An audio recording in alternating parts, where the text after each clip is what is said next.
Kasus penyekapan keji yang menimpa warga sipil kembali membongkar sisi gelap praktik lembaga keuangan tak berizin atau koperasi di daerah.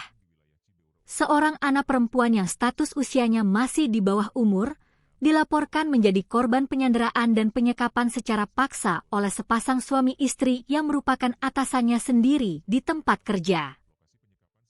Korban dipaksa mendekam di dalam kamar terkunci selama 1 minggu penuh dan dijadikan sebagai jaminan hidup akibat jeratan utang piutang usaha yang belum mampu dilunasi.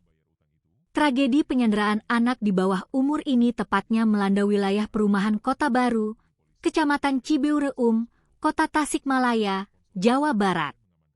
Jajaran Korps Bayangkara dari Kepolisian Resor Tasikmalaya Kota langsung bergerak cepat mengepung lokasi kejadian usai menerima sinyal darurat dari korban. Kasat Reskrim Polres Tasikmalaya Kota, AKP Januar Rangga Fardela, dalam keterangannya pada Selasa, 30 Juni 2026, membeberkan kronologi utuh dari kasus penyekapan ini.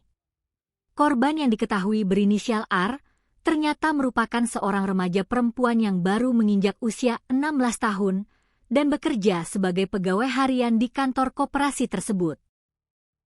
Saat ini pihak kami masih terus melakukan penyelidikan mendalam secara intensif, serta melakukan pemeriksaan maraton terhadap para saksi guna mengumpulkan alat bukti yang kuat di lapangan, ungkap AKP Januar Rangga Fardela saat dikonfirmasi oleh awak media pada Selasa siang.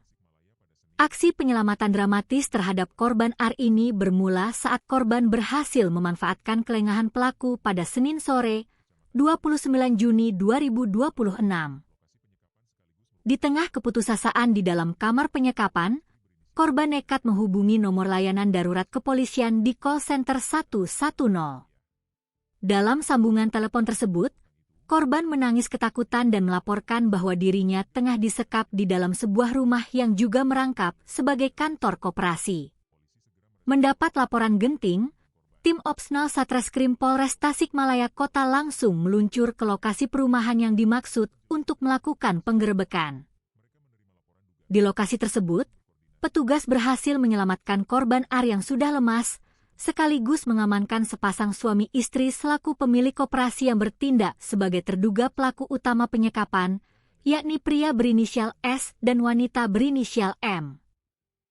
Berdasarkan hasil pemeriksaan awal, motif utama dari Pasutri pemilik koperasi ini nekat menyekap pegawainya sendiri adalah karena urusan keuangan. Korban R diketahui memiliki sangkutan utang sebesar 14 juta rupiah kepada sang majikan. Karena korban tidak mampu membayar tenggat waktu yang ditentukan, Pasutri berdarah dingin ini gelap mata dan memutuskan menahan fisik korban sejak Selasa, 23 Juni 2026, sebagai jaminan agar keluarga korban segera melunasi utang tersebut. Mengingat status korban yang masih berada di bawah umur dan dilindungi oleh undang-undang, AKP Januar menyebut proses hukum pidana ini memerlukan penanganan khusus.